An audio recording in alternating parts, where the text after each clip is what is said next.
Hello friends. तो आज की इस क्लास में हम लोग जो है जीके जीएस का फिर टॉप क्वेश्चन पढ़ने वाले। इसमें जो है आप सभी के लिए प्रीवियस ईयर क्वेश्चन भी है और साथ साथ ऐसा क्वेश्चन जो बार बार एग्जाम में रिपीट करता है वो क्वेश्चन पढ़ाने वाले। ठीक है जी। आपके एग्जाम के लिए फ्रेंड जितना पढ़ना उतना ही पढ़िए, आप फालतू मत पढ़िएगा फ्रेंड्स, नाम फालतू आपको पढ़ाते हैं। कहने का मतलब है जो क्वेश्चन होगा वो आपके एग्जाम के लिए फ्रेंड बहुत ही बेस्ट है, एकदम चुना हुआ क्वेश्चन है जो बार बार आता है क्वेश्चन वो वाला। ठीक है, तो अच्छे से पढ़ लीजिएगा। चलिए क्लास को स्टार्ट करते हैं। और फ्रेंड्स आज के यहाँ पे पहला क्वेश्चन का आता है कि प्लासी की लड़ाई कब हुआ था? तो 1757 में हुआ था। इसमें अंग्रेजी सेना का नेतृत्व किसने किया था? चलिए बताइए तो आंसर फ्रेंड्स। रॉबर्ट क्लाइव ने, हेक्टर मुंडो ने, वॉन हेस्टिंग्स या फिर कौन किया था? तो फ्रेंड्स यहाँ पे जो है ना अंग्रेजी सेना का नेतृत्व पता कौन किया था? जी बताइए आंसर। रॉबर्ट क्लाइव ने किया था। ऑप्शन नंबर यहाँ पे ए हो जाएगा। ठीक है, अगला क्वेश्चन दूसरा। बक्सर के युद्ध फ्रेंड्स 1764 में हुआ था। इसमें जो है ना अंग्रेजी सेना का नेतृत्व किसने किया था? कमेंट करिए। ठीक है जी। बक्सर का जब युद्ध हुआ था उसमें अंग्रेजी सेना का नेतृत्व किसने किया था? आंसर फ्रेंड्स हो जाएगा हेक्टर मुनरो। ऑप्शन नंबर यहाँ पे सी हो जाएगा। ठीक है, जो भी क्वेश्चन बता रहे आपको किसी भी हाल में फ्रेंड्स पढ़ लीजिएगा। एक बार में याद नहीं होता दो बार देखिए, लेकिन क्वेश्चन को याद रखना है। ठीक है, अगला बंगाल का द्वैध शासन, बंगाल का फ्रेंड द्वैध शासन कब से कब तक चला था? कमेंट करिए। ठीक है जी, यहाँ पे द्वैध लिखा हुआ है। ठीक है, टाइपिंग मिस्टेक है थोड़ा सा। तो बंगाल का द्वैध शासन कब से कब तक चला था? बताइए आंसर। तो फ्रेंड्स ये चला था 1765 से 1772 तक। ऑप्शन नंबर सी हो गया आपका। अगला क्वेश्चन। तीसरे आंग्ल मैसूर युद्ध को रोकने के लिए टीपू सुल्तान ने अंग्रेजों के साथ कौन सी संधि की थी? कमेंट करिए। तीसरे आंग्ल मैसूर युद्ध को रोकने के लिए टीपू सुल्तान ने अंग्रेजों के साथ कौन सी संधि की थी? बताइए चौथा नंबर क्वेश्चन का आंसर कमेंट करिए। तो फ्रेंड्स यहाँ पे 4 नंबर क्वेश्चन का बी जी श्रीरंगपट्टनम की संधि हो जाएगा, जिसका बी आ गया सही जवाब है। अगला क्वेश्चन। अंग्रेजी शासन का प्रभाव किस क्षेत्र में सबसे अधिक पड़ा था? बताइए। अंग्रेजी शासन का प्रभाव जो है ना किस क्षेत्र में सबसे अधिक पड़ा था? आर्थिक क्षेत्र में, राजनीतिक क्षेत्र में, धार्मिक या फिर कहाँ? बताइए तो आंसर। अंग्रेजी शासन का प्रभाव किस क्षेत्र में अधिक पड़ा? फ्रेंड्स यहाँ पे 5 नंबर क्वेश्चन का ए जी आर्थिक क्षेत्र में सबसे अधिक पड़ा था। ऑप्शन नंबर ए हो जाएगा। ठीक है, अगला क्वेश्चन। चलिए, भारत में अंग्रेजों की लूट किस महत्वपूर्ण घटना के बाद से शुरू हो गई थी? कमेंट करिए। ठीक है जी, भारत में जो ना अंग्रेजों की लूट किस घटना के बाद शुरू हो गई थी? फ्रेंड्स कमेंट करिए। तो छठा नंबर क्वेश्चन का सही जवाब। तो प्लासी युद्ध के बाद फ्रेंड्स ऑप्शन नंबर यहाँ पे हो जाए। ठीक है, प्लासी युद्ध कब हुआ था? 1757 में हुआ था, ये भी याद रखना है। बक्सर युद्ध कब हुआ था ये आपको कमेंट करना है। ठीक है, अगला। भारत में पहला रेल लाइन निम्नलिखित में से किसने बिछवाया था? कमेंट करिए जी।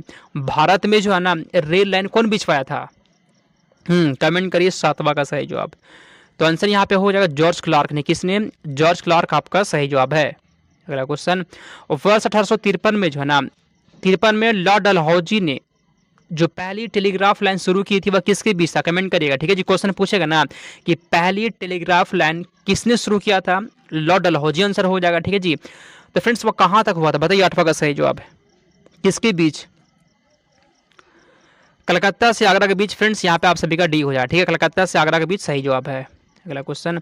भारत में ब्रिटिश भूराजस्व प्रणाली का निम्नलिखित में से सबसे अधिक लाभ प्राप्त हुआ था? क्वेश्चन को ध्यान से पढ़ेगा। ठीक है, भारत में ब्रिटिश भू राजस्व का सबसे अधिक लाभ किसको मिला था? बताइए। जमींदारों को। ठीक है फ्रेंड्स, सबसे अधिक लाभ जमींदार को मिला था। सी हो जाएगा आंसर। ठीक है, अगला।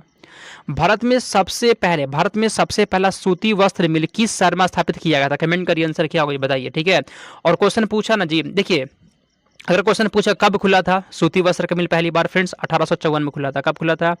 1854 में खुला था। कहाँ खुला था? बम्बई में। ऑप्शन नंबर यहाँ पे बी हो जाएगा। ठीक है, 10 नंबर क्वेश्चन का फ्रेंड्स आप सभी का बी हो जाएगा। अगला।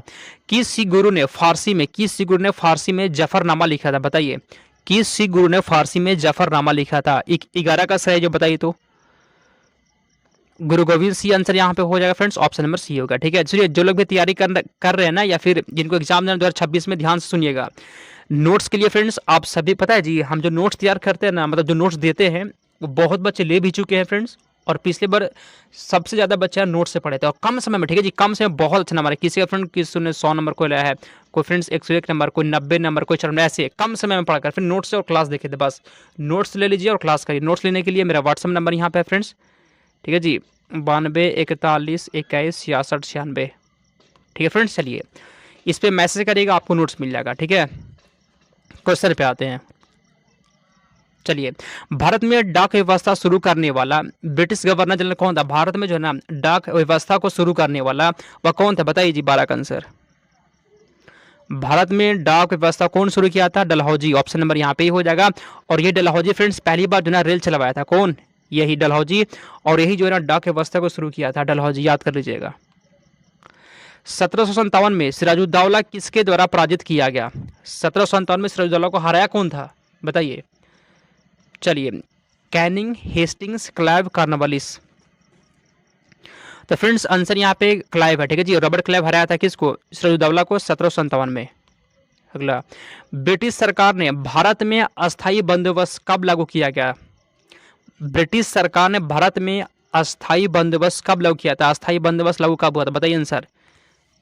चलिए ठीक है, तो फ्रेंड्स ये लागू हुआ था 1793 में। ऑप्शन नंबर यहाँ पे बी है जी। अच्छे से देख लीजिए, इसको याद रखना है। आगे चलते हैं। 15, रैयतवाड़ी व्यवस्था कब लागू हुआ था? रैयतवाड़ी व्यवस्था कब लागू हुआ था? बताइए 15 का सही जवाब। रैयतवाड़ी व्यवस्था कब लागू हुआ था फ्रेंड्स? पता है जिसको लागू कौन किया था? हेक्टर मुनरो लागू किया था। हेक्टर मुनरो लागू किया था। ये लागू हुआ था 1820 में। 1820 इसका सही जवाब है। कौन लागू किया था रैयतवाड़ी को? तो हेक्टर मुनरो, याद रखना है, ठीक है। Hector Munro. प्राचीन भारतीय भौगोलिक मान्यता के अनुसार भारतवर्ष किस द्वीप का अंग था? बताइए भारतवर्ष किस द्वीप का अंग था? पुष्कर द्वीप, जम्बू द्वीप, कांच द्वीप, क्या होगा सही जो? बताइए। जम्बू द्वीप फ्रेंड्स यहाँ पे बी है सही जवाब, ठीक है जी। 20 का आंसर हो जाएगा। अगला क्वेश्चन, सबसे पहले जो है ना इंडिया शब्द का प्रयोग, सबसे पहले इंडिया शब्द का प्रयोग भारत के लिए किस भाषा में किया गया? उर्दू, ग्रीक, फारसी या फिर अरबी?